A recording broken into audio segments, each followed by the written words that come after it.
2020년 여름 전 세계 공연장이 전부 문을 닫았습니다. 그런데 그 해에 세계에서 가장 많은 관객이 본 콘서트 기록이 새로 세워졌습니다. 그 공연장의 객석에는 관객이 단 한 명도 앉아있지 않았습니다. 당시 해외 팬들은 이런 글을 남겼습니다.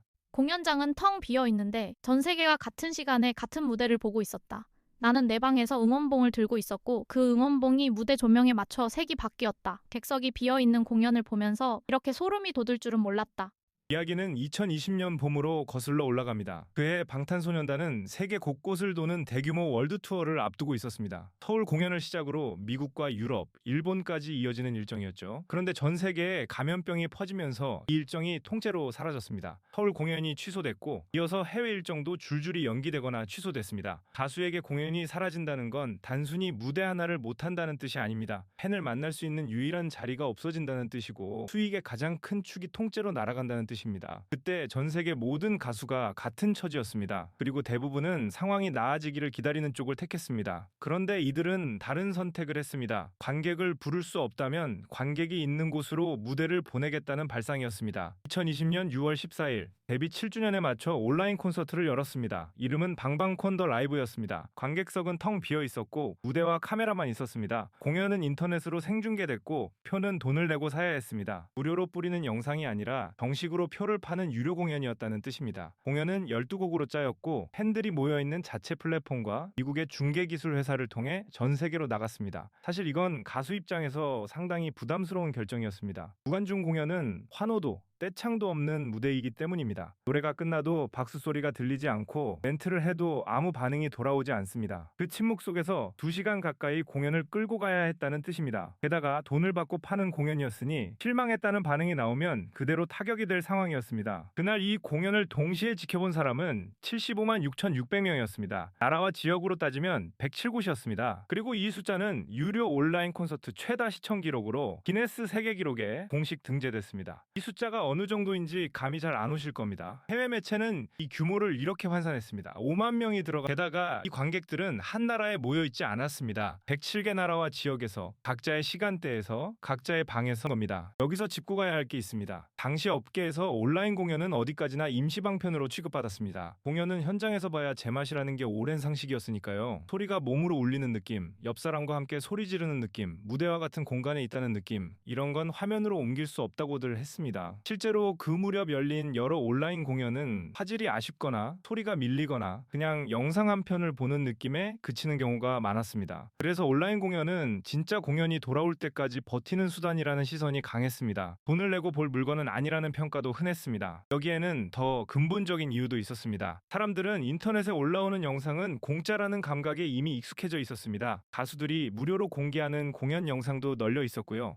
그런 환경에서 화면으로 보는 공연에 표값을 매긴다는 건 팔릴지 안 팔릴지 아무도 자신할 수 없는 시도였습니다. 실제로 그 시기 여러 온라인 공연은 무료로 열렸습니다. 돈을 받았다가 사람이 안 모이면 그게 더 큰 망신이었으니까요. 그러니까 이 공연이 걸었던 진짜 승부는 기술이 아니라 화면으로 보는 공연에 사람들이 기꺼이 돈을 낼 것인가였습니다. 그 통념을 뒤집은 건 기술이었습니다. 공연은 화면을 하나만 주지 않았습니다. 시청자가 6개의 화면 가운데 원하는 각도를 직접 골라볼 수 있게 했습니다. 무대 전체를 보고 싶으면 전체 화면을, 특정 멤버만 따라가고 싶으면 그 멤버를 잡는 화면을 고르는 식이었습니다. 현장 관객도 할 수 없는 일을 집에 있는 관객이 할 수 있게 만든 겁니다. 응원봉도 그대로 연결했습니다. 팬들이 쓰는 공식 응원봉을 공연 앱과 연결해두면 무대에서 조명이 바뀔 때 각자의 방에 있는 응원봉 색이 함께 바뀌었습니다. 자기 방에 앉아 있는데 손에 든 응원봉은 공연장 안에 있는 것처럼 움직인 겁니다. 그해 10월에 이어진 온라인 공연에서는 한 걸음 더 나아갔습니다. 여러 각도를 고르는 기능과 4K 고화질을 동시에 적용한 세계 최초의 스트리밍 콘서트였고 실제 무대 위에 가상의 배경과 물체를 얻는 증강현실 기술까지 들어갔습니다. 텅 빈 무대 뒤로 거대한 풍경이 펼쳐지는 장면들은 오히려 현장에서는 볼 수 없는 그림이었습니다. 그때 해외 반응은 어땠을까요? 기네스 세계 기록은 이 공연을 유료 온라인 콘서트 최다 시청 기록으로 공식 인정했고 미국 연예 매체 버라이어티는 이 관객 규모를 5만석 스타디움 15회 공연에 맞먹는다고 전했습니다. 현장의 목소리는 더 뜨거웠습니다. 해외 팬들은 이런 글들을 남겼습니다.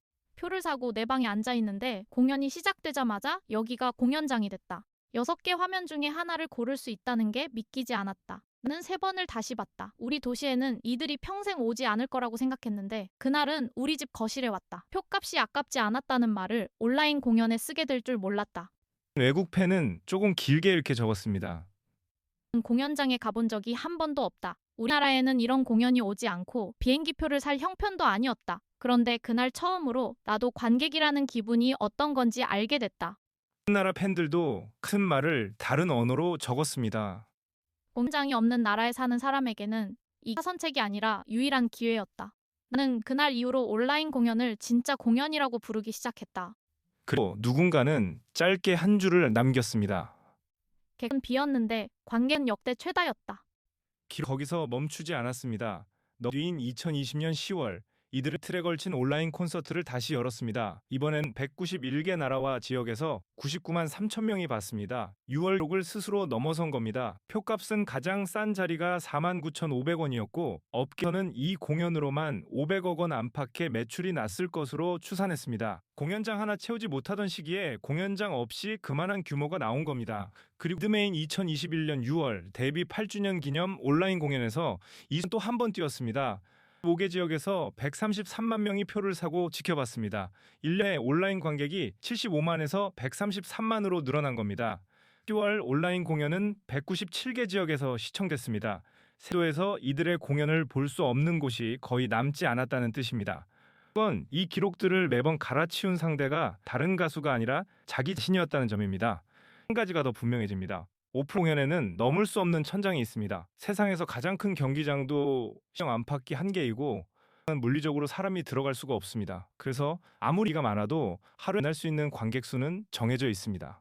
온라인에는 그 천장이 없습니다. 100만 명이 동시에 들어와도 좌석이 모자라지 않습니다. 이들이 세운 기록이 특별한 이유가 여기 있습니다. 그동안 공연 규모는 건물 크기가 결정했는데 처음으로 팬의 수가 그대로 관객 수가 되는 장면이 나온 겁니다. 그렇다면 왜 하필 이들이었을까요? 팬들이 원래 어디에 모여 있었는지 있습니다. 데뷔 때부터 활동의 상당 부분이 인터넷 위에 있었습니다. 방송 자주 나가지 못하던 시절부터 직접 영상을 올리고 글을 쓰고 팬과 온라인에서 대화를 이어왔습니다. 팬들 역시 처음부터 온라인에서 뭉친 사람들이었습니다. 나라 언어도 다른 사람들이 인터넷에서 만나 하나의 팬덤이 된 구조였죠. 그래서 공연이 온라인으로 옮겨졌을 때 이 팬은 낯선 곳으로 끌려간 게 아니라 원래 살던 곳으로 돌아온 셈이었습니다. 소속은 팬들이 모이는 자체 플랫폼을 이미 갖고 있었습니다. 남을 빌리지 않고 자기에서 표를 팔고 공연을 쓸 수 있었다는 뜻입니다. 되어 있던 쪽이 기회를 잡은 겁니다. 이긴 결과는 그 몇 번의 공연으로 끝나지 않았습니다. 그 온라인 공연은 돈 되는 서비스, 즉 무료로 뿌리는 홍보물에 가까웠습니다. 그런데 공연들이 표라 실제 매출을 만들어내면서 온라인 공연은 하나의 정식 상품이 됐습니다. 그 뒤로 국내외 가수들이 잇따라 유료 온라인 공연을 열었고 또 화면과 고화질 중계는 기본 사양처럼 자리 잡았습니다. 산업 안에 없던 시장이 하나 새로 생긴 셈입니다. 그 변화의 혜택은 팬이 더 크게 받았습니다. 오지 않는 나라, 표를 구하기 어려운 사람, 멀리 갈 형편이 안 되는 사람에게 처음으로 관객이 될 길이 열렸으니까요. 이 문을 닫은 해에 오히려 공연을 볼 수 있는 사람의 범위가 넓어진 겁니다. 불편해서 오랜 시간 서 있기 힘든 사람, 아이를 두고 멀리 갈 수 없는 사람, 표 경쟁에서 매번 밀리던 사람도 그 해에는 같은 무대를 봤습니다. 공연이라는 게 원래는 갈 수 있는 사람만 가는 자리였는데 그 조건이 처음으로 느슨해진 겁니다. 그 길을 가장 먼저 그리고 가장 큰 규모로 열어 보인 팀이 한국 나왔다는 사실은 지금 다시 봐도 꽤 놀라운 장면입니다. 시간 지난 뒤 한 해 팬은 그해 이름을 이렇게 회상했습니다. 그건 진짜 공연 대신 본 무언가가 아니었다. 그날로 공연이라는 말의 뜻 자체가 넓어졌다. 또 다른은 이렇게 덧붙였습니다. 나는 여전히 그 공연을 내 첫 콘서트라고 부른다. 객석이 아니라 내 방이었지만 나는 분명히 거기 있었다. 국내들은 이 소식을 이렇게 받았습니다. 공연장이 닫힌 해에 세계 기록이 나왔다는 게 아직도 신기하다. 관객이 없는 무대에서 저렇게 하는 게 더 어려웠을 것 같다. 남들이 멈춘 해에 새 방식 먼저 만들어낸 게 제일 대단하다. 세상 모든 공연장이 문을 닫은 해에 세계에서 가장 많은 관객이 모인 공연이 열렸습니다. 그 객석은 비어 있었고 관객은 지구 전체에 흩어져 있었습니다. 지금까지 시청해주셔서 감사합니다.